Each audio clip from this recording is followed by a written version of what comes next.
Damon, at 39 years old, was a man who understood the logic of machinery. As a diesel mechanic, he made his living, a respectable $64,000 a year, by listening to the subtle ticks and groans of engines, diagnosing the dissonance, and restoring order. His hands, calloused and often traced with grease that soap couldn't quite conquer, could break down a Cummins engine and rebuild it from the block up.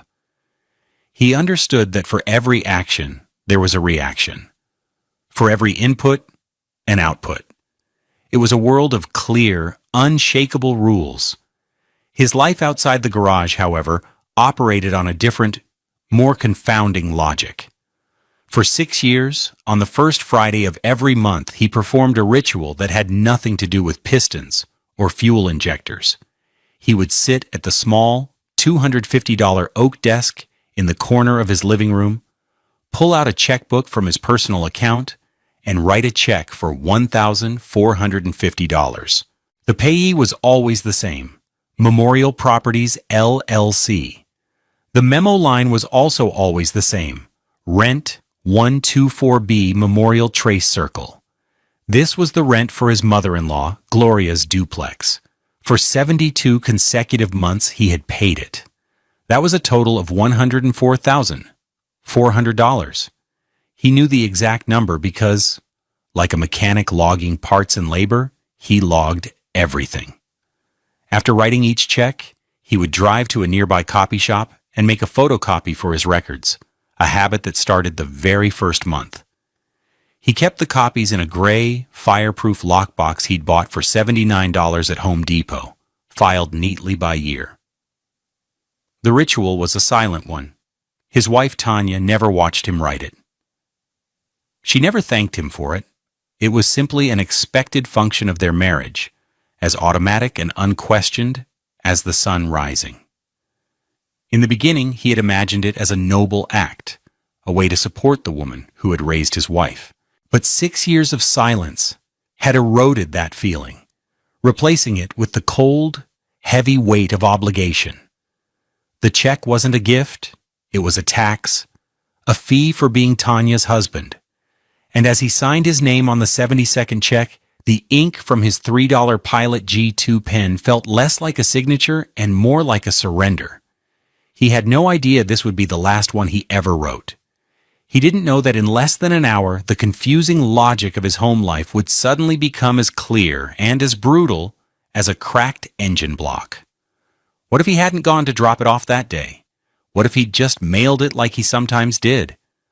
But some part of him, some deep, unvoiced need for a crumb of acknowledgement, made him drive the 25 minutes from their modest 3-bedroom house in the Heights to the manicured, tree-lined streets of Memorial. He felt the weight of that simple decision for years to come, a weight that would ultimately become his liberation. For anyone watching Damon's life, they would see a man who seemed to have it all under control. But they wouldn't see the slow, grinding pressure building under the surface. A pressure that was about to find its breaking point. Have you ever felt like your kindness was being treated like an obligation? So many of us have been there, and Damon's story might feel very familiar. The facade of their life was built on a foundation of these unsaid things. Damon and Tanya lived a life that looked normal, even comfortable, from the outside. Their home, a 1,600 square foot bungalow they'd bought 5 years ago with a 3.8% interest mortgage, was neat and tidy. The lawn was always cut, the hedges trimmed. Inside, the furniture was a mix of practical IKEA pieces and a few more expensive items Tanya had insisted on, like the plush, $2,800 sectional sofa that took up most of the living room. On the walls hung framed photos of their wedding, a smiling black couple, his deep brown skin glowing next to her radiant, lighter complexion. In the photos, they looked happy, their future a wide-open road. Damon's life was one of careful budgeting. His $64,000 salary, after taxes, came out to about $4,200 a month. Their mortgage was $2,200. After utilities, car insurance for his 2014 Ford F-150, and her 2016 Honda Accord, and groceries. There wasn't much left. Then came Gloria's rent, $1,450, a black hole that swallowed nearly a third of his take-home pay before he even saw it. He felt its absence in small, painful ways every day. He drove his F-150 with 187,000 miles on it, its engine a familiar, comforting rumble. When the transmission started slipping, the quote for a rebuild was $2,400. He spent 3 weekends in his own garage, using his own tools, and ordering $950 in parts online to fix it himself. He told Tanya he enjoyed the work, and a part of him did, but the other part knew it was a choice made of necessity, not passion. Tanya, who made $42,000 a year as a marketing assistant, saw the world differently. Her money was her money. His money was their money. She loved the idea of luxury, of nice things that signaled success. One Tuesday evening, she was scrolling through her phone, her face illuminated by the screen. "Oh, babe, my friend from work went to Uchi last night. Look at this." She showed him a photo of an elaborate sushi platter, glistening and perfect. She said it was amazing. We should go for our anniversary. Damon glanced at the photo, then looked up Uchi's menu online. He saw the prices for the omakase tasting menus, $195 per person. With drinks and a tip, it would be a $500 dinner. He felt a familiar clenching in his stomach. "Looks nice, T," he said, his voice carefully neutral. "Maybe a little pricey, though." Tanya sighed, the sound sharp with disappointment. She locked her phone and set it down on their $400 coffee table with a soft click. "Pricey? Damon, it's our anniversary. Can't we do something special for once? My friends are all going on vacations to Cabo. They're buying new cars. We just work." "We could go on a vacation," he offered, trying to find a compromise. "We could save up for a few months, go somewhere nice, maybe a cruise." He knew a 7-day Caribbean cruise could be had for about $1,500 if they booked in advance. She scoffed. "Save up? How are we supposed to save up? There's never anything left." The words hung in the air between them, thick and unspoken. "Because of your mother's rent." He wanted to say it. He burned to say it. But he knew the fight it would cause. He had tried to have that conversation once, 2 years ago. It had been a disaster. He had gently suggested that maybe Gloria could look for a smaller place, something more affordable.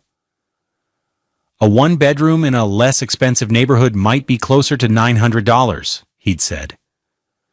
Tanya's face had hardened instantly. "My mother? You want my 65-year-old mother, who worked her whole life to move out of her home, the home she loves, after everything she's been through since Daddy died?" "I'm not saying kick her out," Damon had pleaded. "I'm just saying $1,450 a month is a lot for us. It's more than half our mortgage payment was at the time. It's my mother, Damon. Are you saying you want to abandon her? Put her on the street? I can't believe how selfish you are. You knew my situation when you married me. You knew she depended on me. On us." The way she said us made it clear she meant you. The conversation had ended with her in tears and him apologizing, feeling like a villain for simply stating a mathematical fact. He never brought it up again. The $1,450 was a permanent fixture, a third resident in their marriage.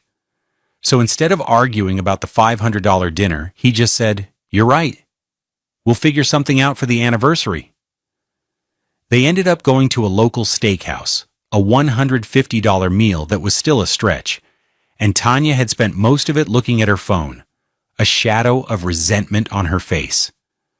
The silence that followed them home was more expensive than any dinner.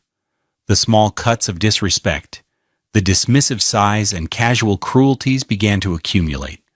forming a pattern of escalating betrayal that Damon could feel even if he couldn't fully articulate it. Each instance was a small weight added to his shoulders, pressing him down. The first major incident happened about a year before the end. Gloria had called Tanya on a Sunday morning, her voice a frantic whisper that Damon could hear from across the room. The rent check, which he usually dropped off on Friday, had been delayed.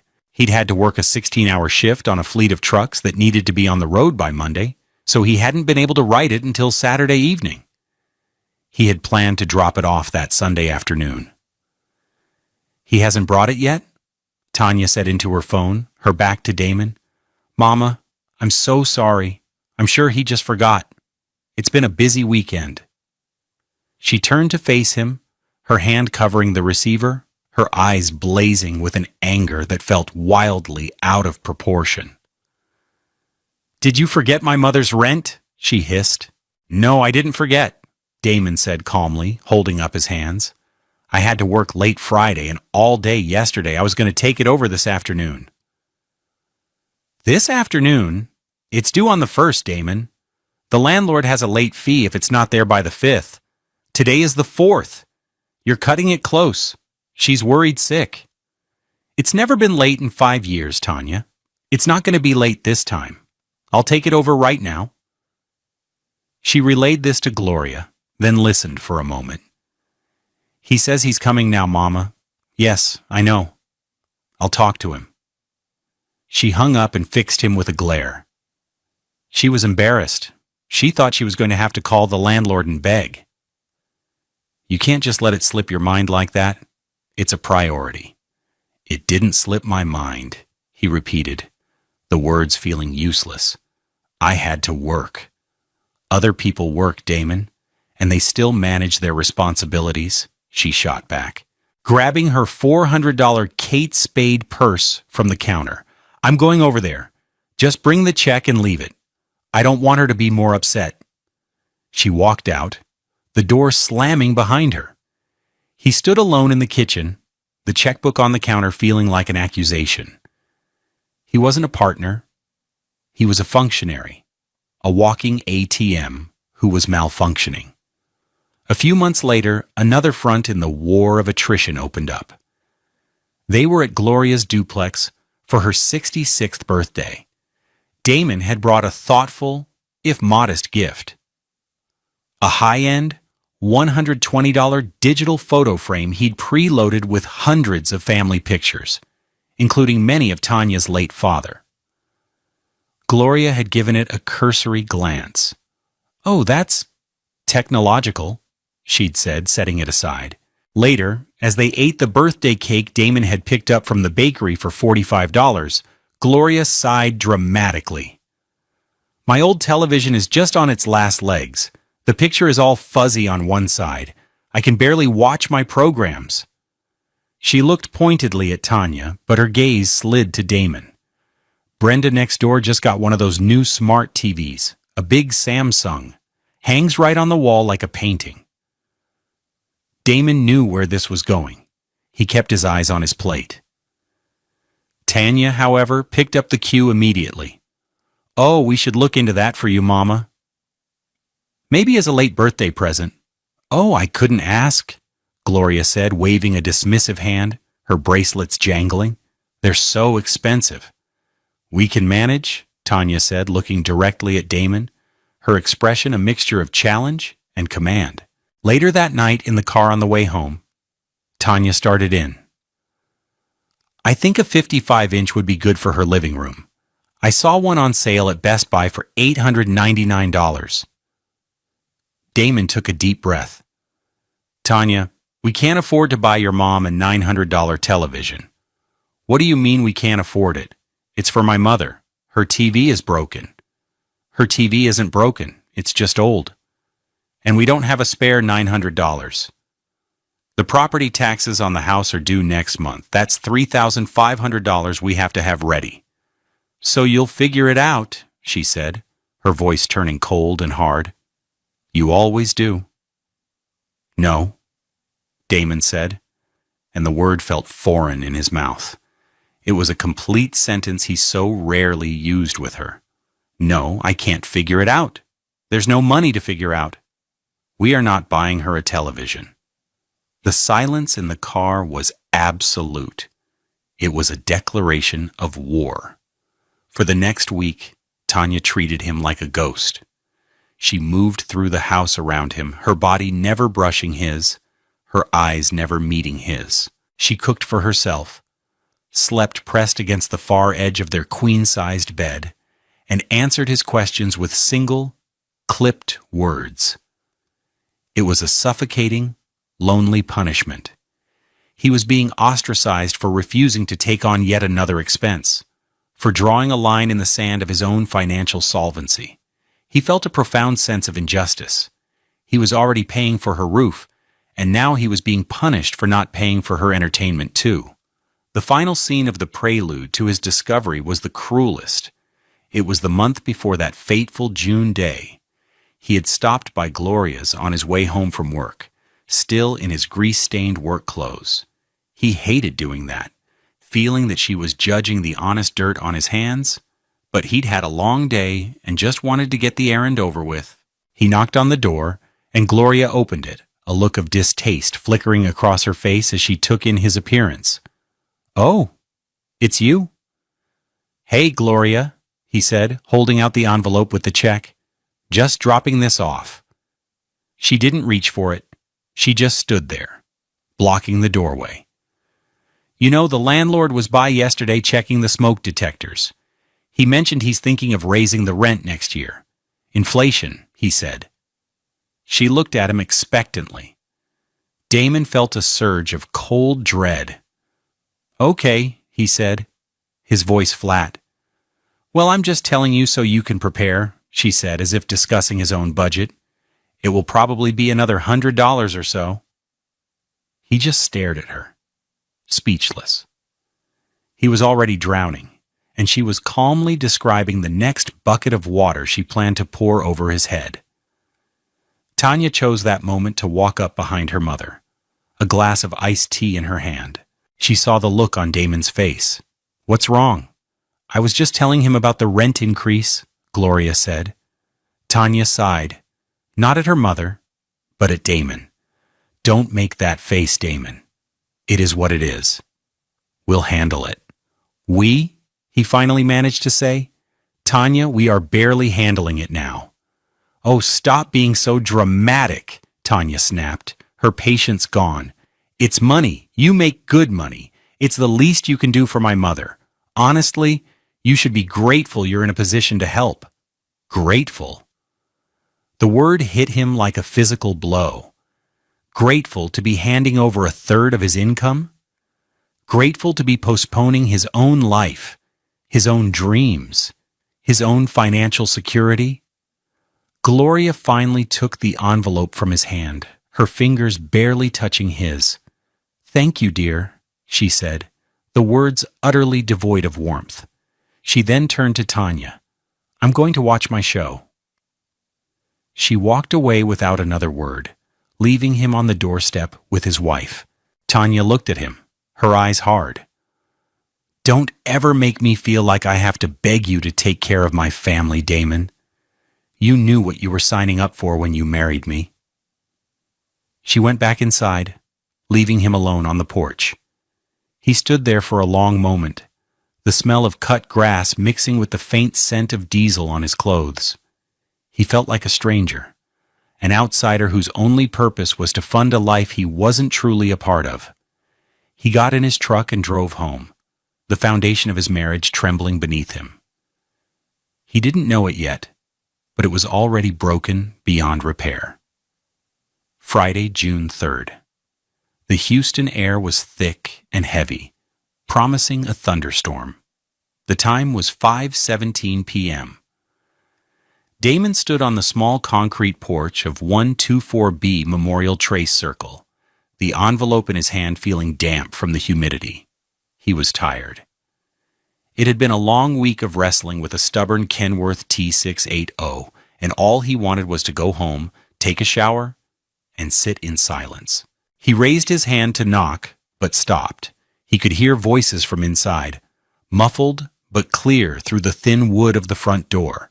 It was Tanya and Gloria. Tanya must have come straight from her office. A pang of something, annoyance, jealousy, hit him. She was here, relaxing with her mother, while he was running errands after a grueling day. He paused, his knuckles hovering an inch from the door. He shouldn't listen. It wasn't right. But he was frozen, held there by the cadence of their conversation. And then I told him, "It is what it is," Tanya was saying, her voice edged with a familiar, weary frustration. Damon's stomach tightened. She was talking about him, about the rent increase conversation. "He gets this look on his face, Mama, like the whole world is ending because he has to take care of his family." Gloria made a sound, a short, sharp laugh that held no humor. "Oh, honey, don't you worry about that look. Men get that look. It's just for show. He's not going to do anything." "I don't know," Tanya said, a sliver of doubt in her voice. "He's been quiet lately, moody." Then came the words that changed everything. Gloria's voice dropped, becoming conspiratorial, but it carried through the door with perfect, devastating clarity. "That's how you know it's working.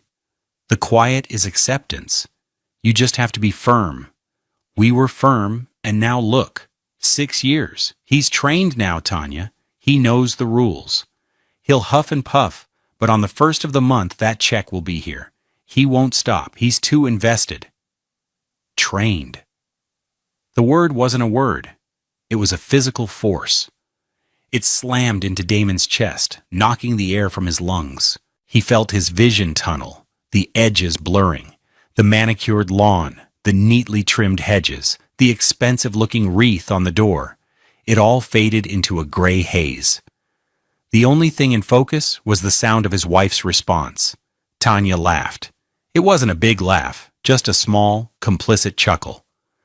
"I guess you're right, Mama," she said. "He's a good man, predictable, trained, predictable." Damon stood motionless on the porch. He was no longer a husband, a partner, a son-in-law. He was a trained animal, a reliable machine that dispensed money once a month. His kindness wasn't kindness, it was a conditioned response. His sense of duty wasn't noble, it was a weakness they had identified and exploited. The $104,000 wasn't a lifeline he had generously extended, it was the cost of his own training. He looked down at the envelope in his hand. Check number 72.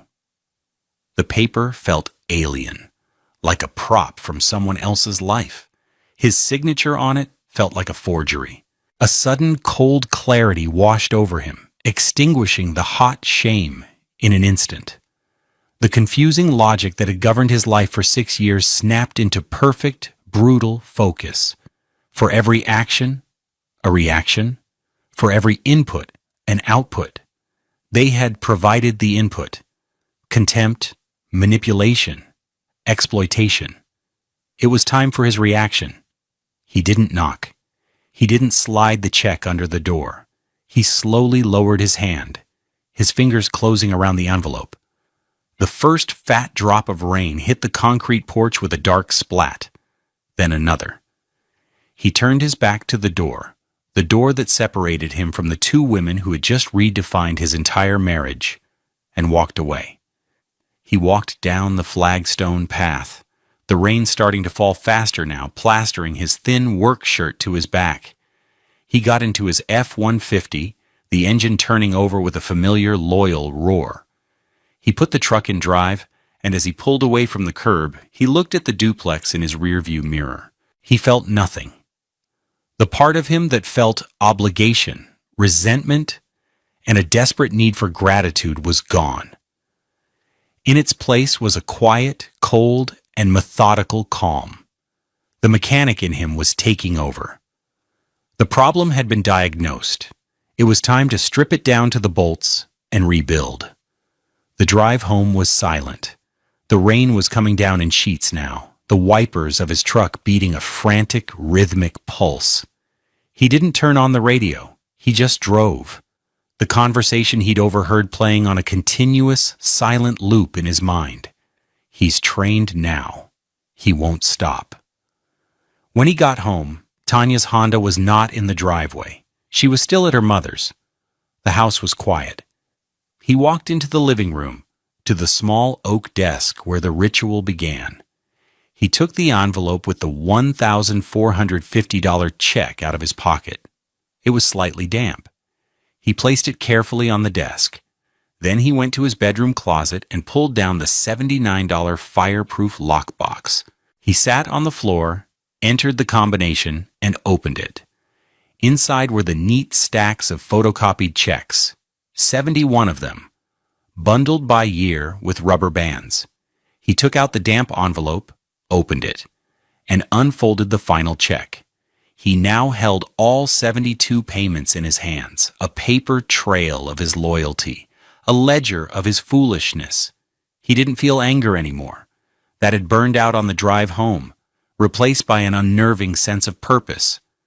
He was moving into the next phase, strategic restraint. He knew with absolute certainty that a confrontation would be useless.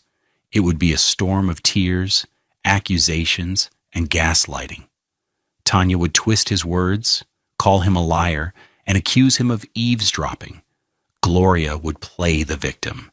He would be cast as the villain, the monster who was trying to tear their family apart. He would not give them that satisfaction. He would not play their game. He would play his own. When Tanya came home an hour later, at 7:23 p.m., she was carrying a Tupperware container. "Mama sent you a plate," she said, her voice light. She was in a good mood.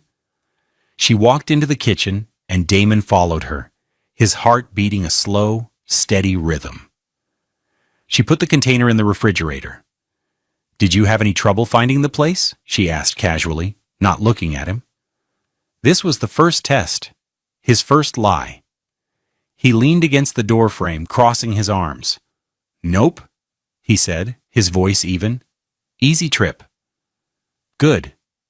She turned around, finally looking at him. "Did you just slide the check under the door? I told Mama you'd probably do that." "Yep," he said, meeting her gaze without flinching. "Slid it right under." The lie was surprisingly easy. It felt like shifting a gear, a clean, mechanical motion. "Okay, she was worried, you know, with the rent increase coming." "I'm sure," Damon said. He felt a chilling detachment, as if he were watching himself in a movie.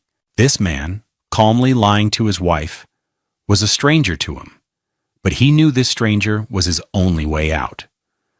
The weekend passed with a surreal sense of normalcy. They did yard work on Saturday. He re-oiled the deck, a $40 can of Thompson's water seal, his only expense. She planted new flowers in the front beds. They watched a movie on Netflix that night on their $2,800 sectional, and she leaned her head on his shoulder. He didn't pull away.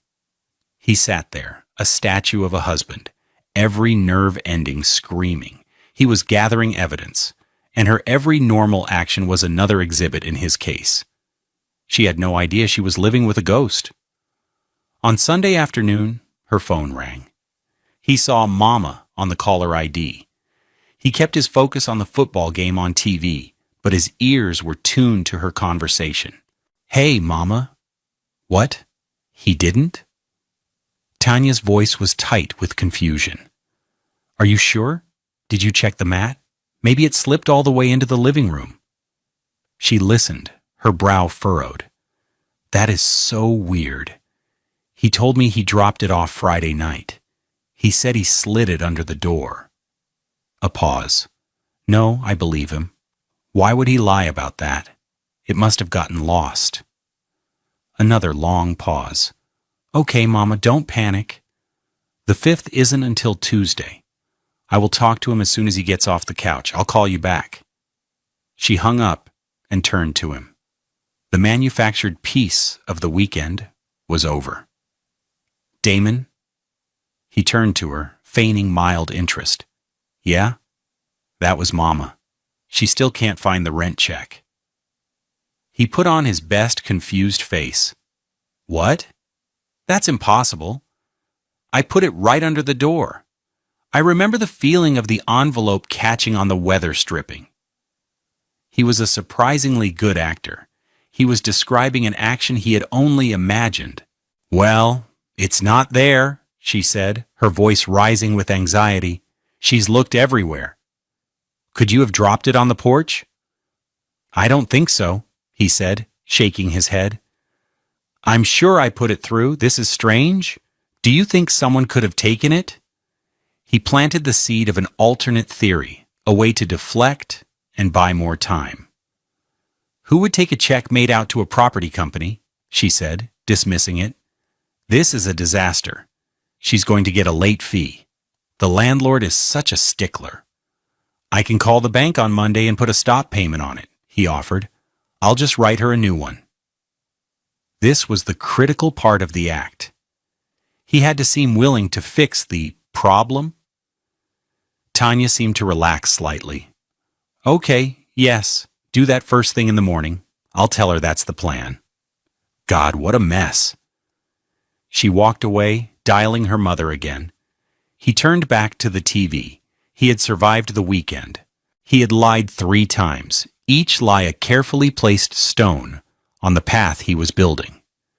The original check, check number 72, was still sitting on his desk, a small, powerful piece of evidence. He had the weekend, he had the lie, and he had the check. Now he needed a professional. On Monday morning, he wouldn't be calling the bank to stop a payment. He would be calling an attorney to start one. At 9:05 a.m. on Monday morning, Damon was not at the garage.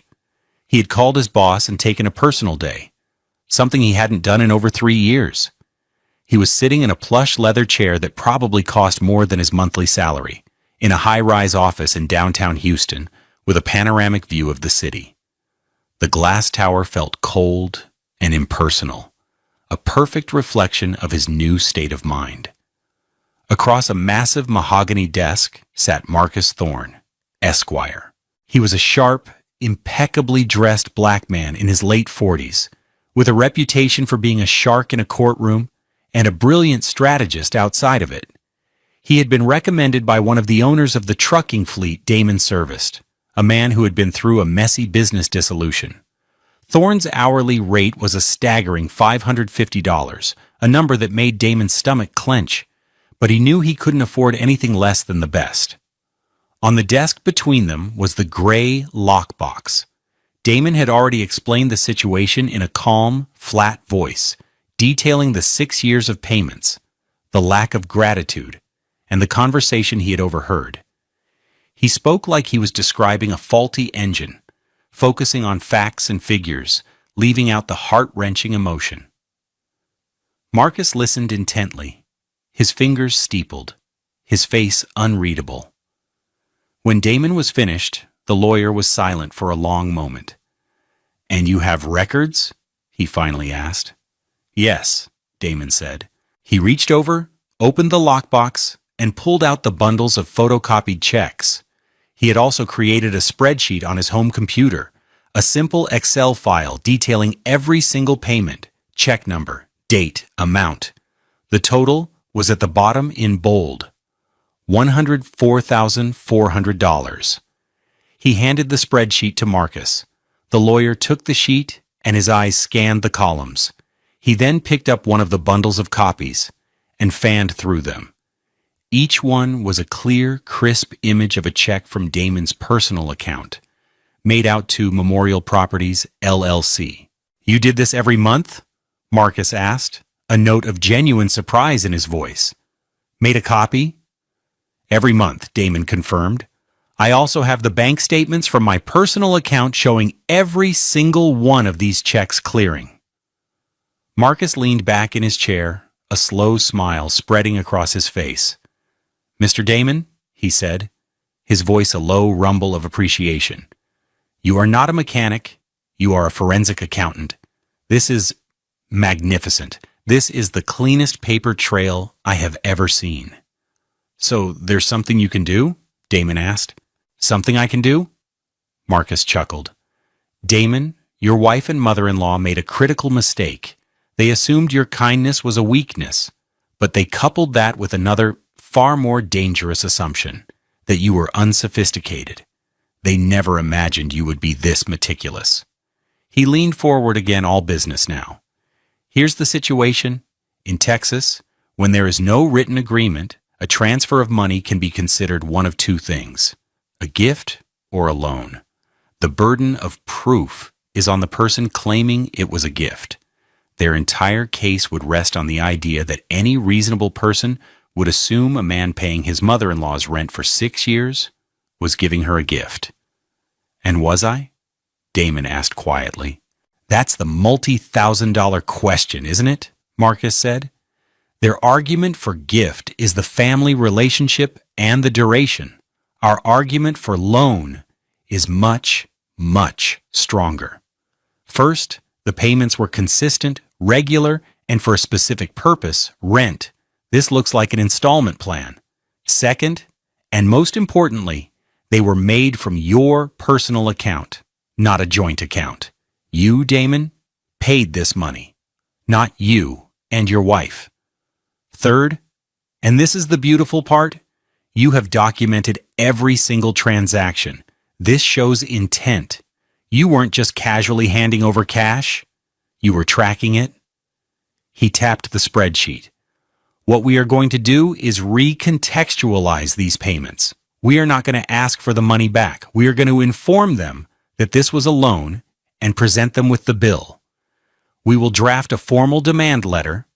It will state that the sum of $104,400 advanced by you for the benefit of Gloria Jackson is now due. We will add interest, calculated at the Texas statutory rate for judgments, which is currently around 5%. That adds a significant amount to the total. Damon did the math in his head. Interest on that amount over 6 years would be tens of thousands of dollars. The letter will be sent via certified mail with return receipt requested to both your mother-in-law and to your wife, Marcus continued.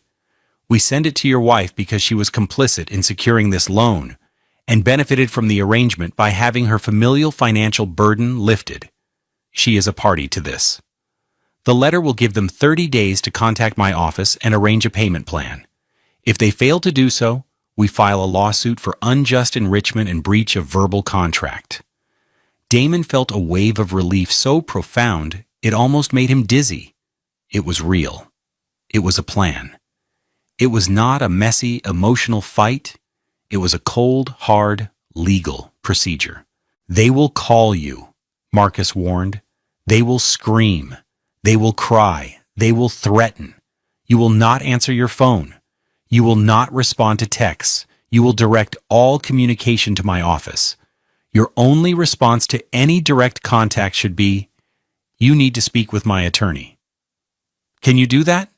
Yes, Damon said, the words solid and sure. Good, Marcus said, picking up a pen.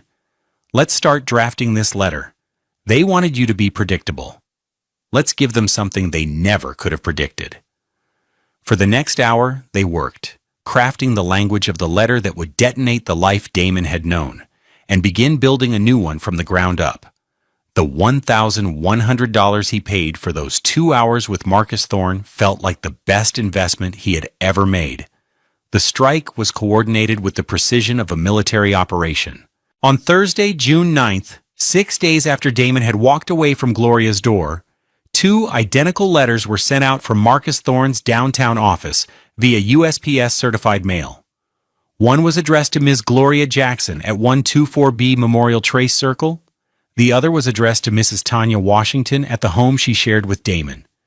Damon had spent those 6 days in a state of suspended animation. He went to work. He fixed a fleet of refrigerated trucks, his hands sure and steady. He came home. He ate the dinners Tanya made, answering her questions about his day in monosyllables. He had told her he'd handled the check situation, a vague statement she had accepted, assuming he'd just sent a new one. The tension in the house was thick, but Tanya attributed it to his moodiness over the lost check. She had no idea what was coming.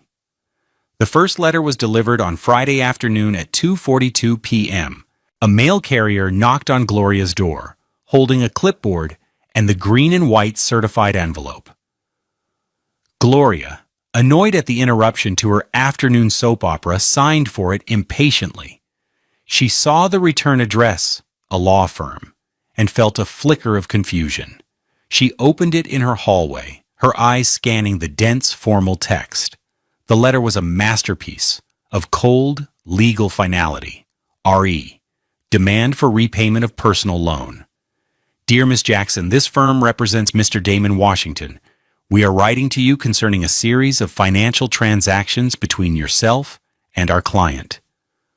From May 2016 to May 2022, our client, Mr. Washington, advanced the sum of $1,450 per month for your benefit, specifically for the payment of rent at your residence.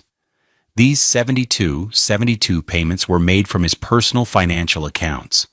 These cumulative payments, totaling $104,400, constitute a verbal loan agreement. Our client has meticulously documented each transaction. Pursuant to Texas Finance Code, we are now formalizing the demand for repayment of the principal amount, plus accrued interest.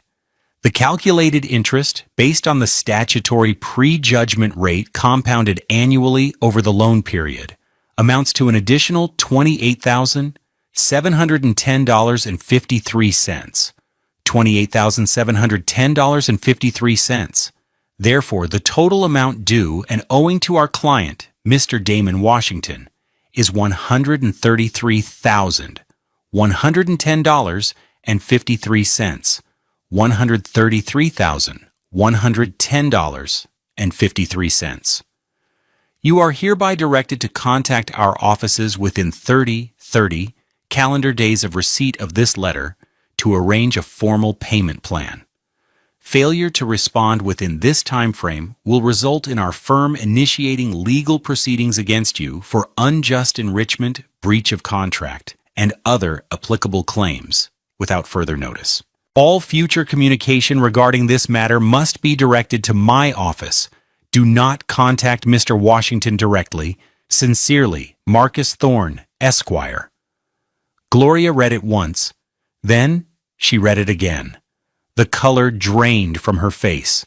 Her hands began to tremble, the heavy paper shaking.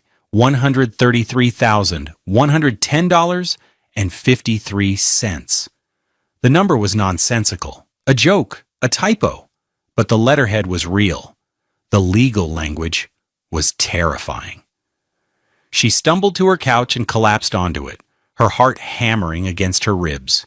Her first call was to Tanya. Tanya was in a quarterly marketing meeting when her phone buzzed.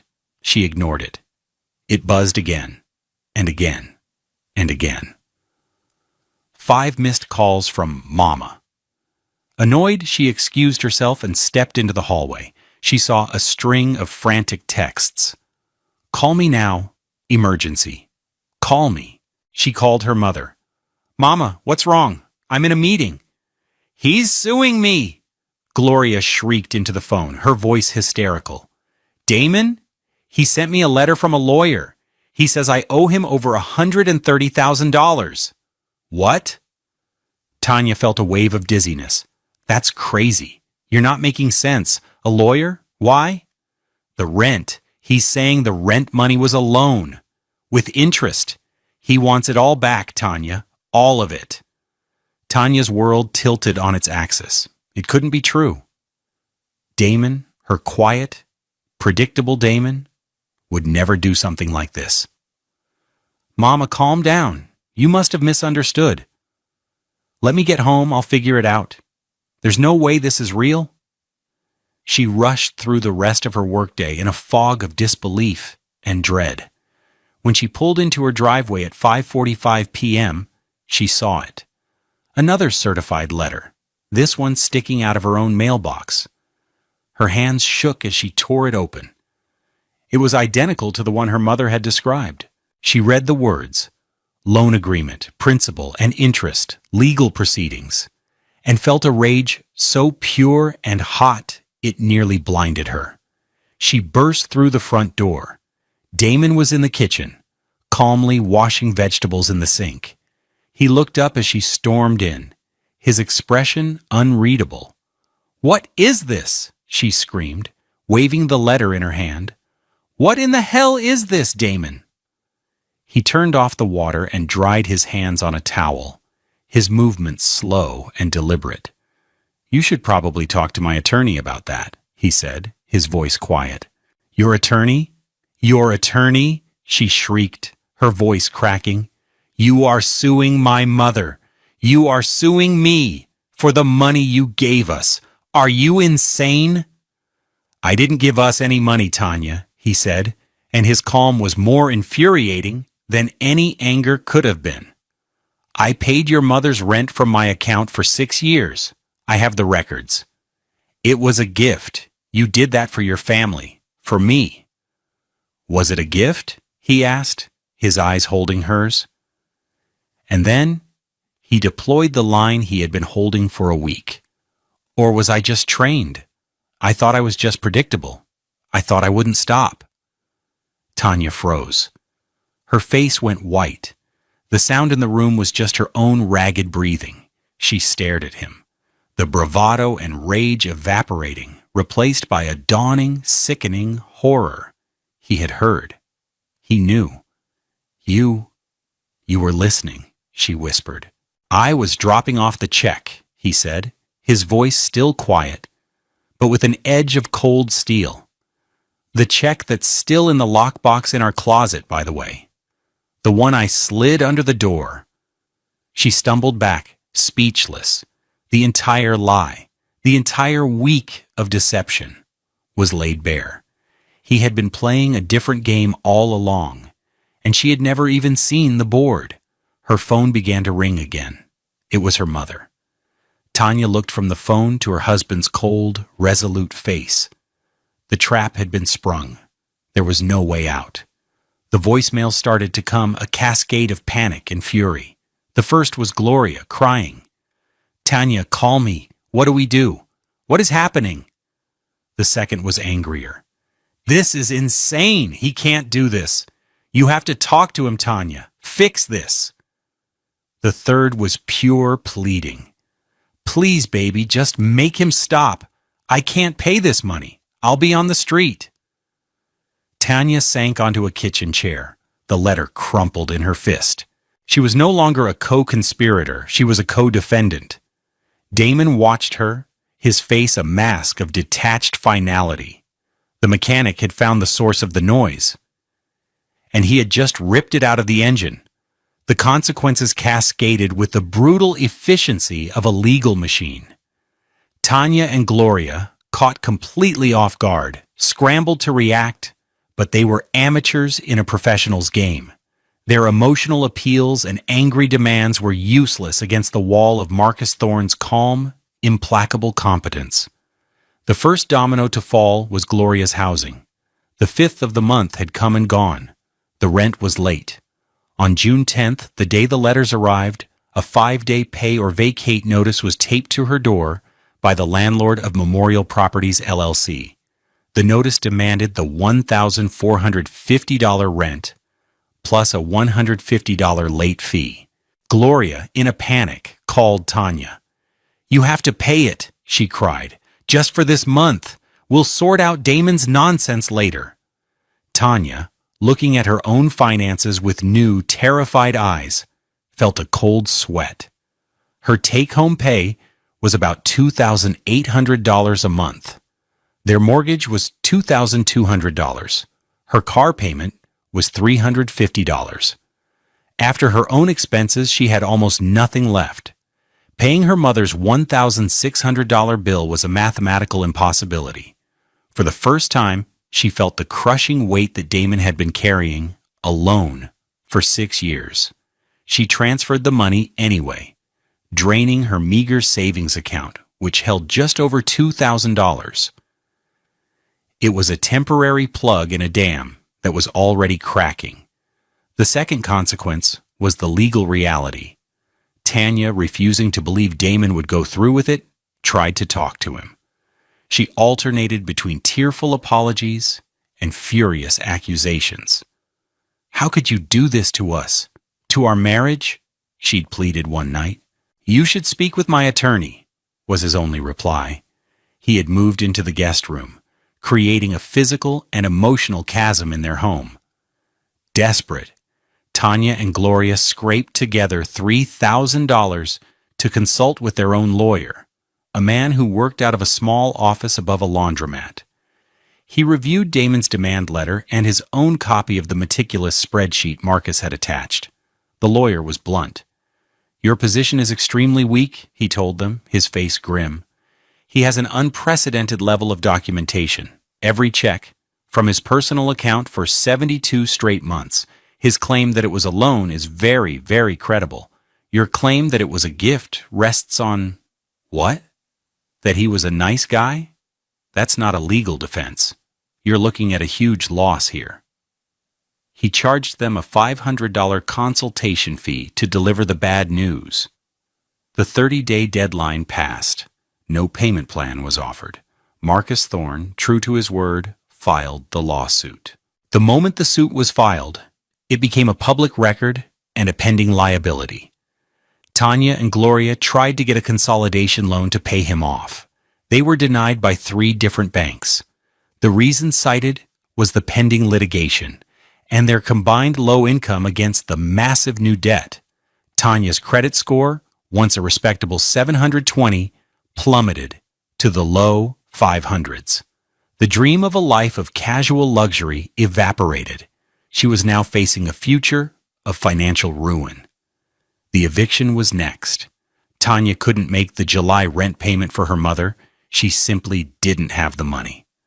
Another pay or vacate notice appeared, and this time there was no saving grace. In early August, Gloria Jackson, 66 years old, was formally evicted from the duplex she had lived in for over a decade. Damon saw the eviction crew's truck parked outside one day as he drove by on his way to the grocery store. He saw her furniture, the couch, the old TV she'd complained about, boxes of belongings, piled on the curb. He felt a brief, sharp pang of something that might have been pity, but he pushed it down. This was not his doing. This was the consequence of their own choices. Gloria was forced to move into a cramped $850 a month one-bedroom apartment in a rundown complex in South Houston, miles away from the prestige of Memorial. The security deposit and first month's rent were paid for by a loan from her sister, a loan she had no clear way to repay. The legal battle was short and brutal. Faced with the mountain of evidence, Tanya and Gloria's lawyer advised them to settle. They had no defense. A settlement was reached where they officially acknowledged the debt of $133,110.53. A judge ordered their wages to be garnished. A percentage of Tanya's marketing salary and Gloria's meager Social Security check would now be sent directly to Damon every month. It was a small amount, less than $600 a month combined, but it was a constant, humiliating reminder of their defeat. But the final, most elegant consequence was yet to come. The owner of the Memorial duplex, it turned out, was an over-leveraged investor.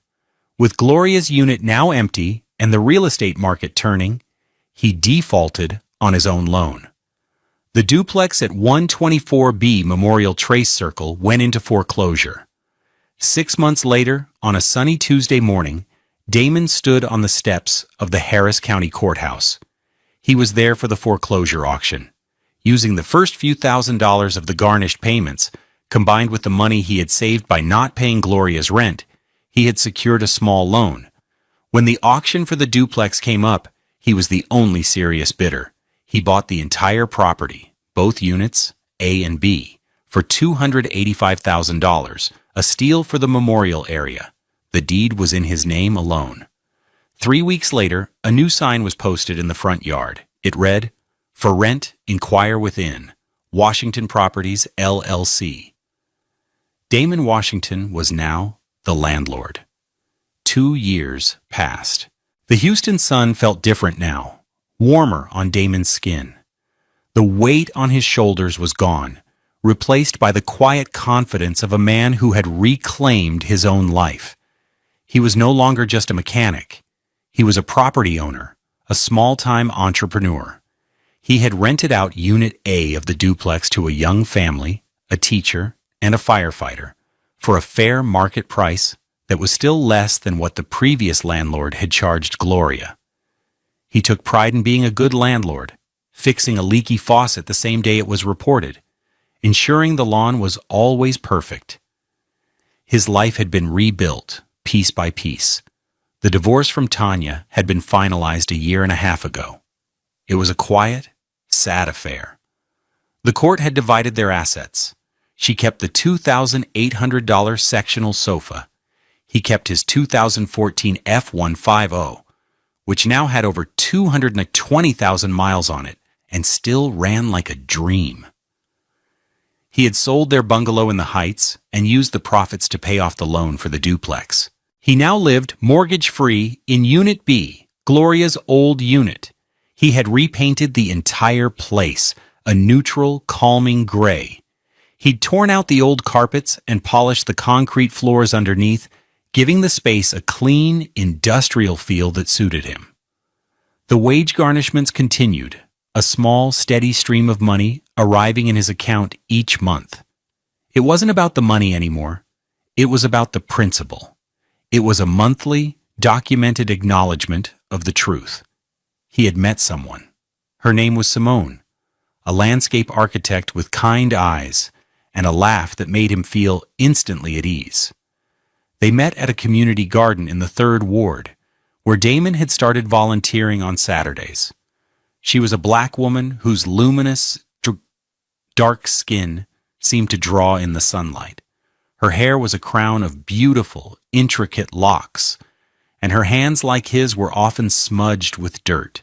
She loved that he could identify an engine problem by sound, and he loved that she could name every plant and tree they passed.